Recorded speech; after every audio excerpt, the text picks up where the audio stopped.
Trigeminal stimulation technique. Now, Nicholas, page 422.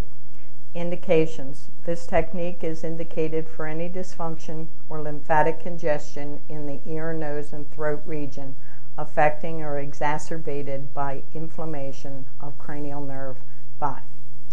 Technique. Patient lies supine and the physician sits at the head of the table. The physician palpates along the superior orbital ridge, identifying the supraorbital foramen.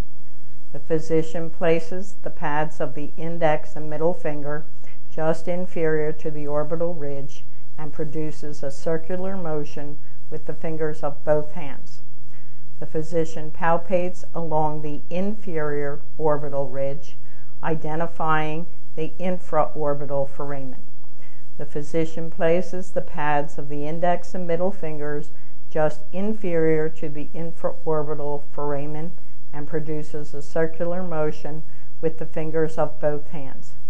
The physician palpates along the mandible, knowing that the three foramen form a straight line, identifying the mandibular foramen. The physician places the pads of the index and middle fingers over the mandibular branch of the trigeminal nerve and produces a circular motion with the fingers of both hands. This trigeminal stimulation procedure is applied for 30 seconds to 2 minutes at each of the 3 locations. Reassess.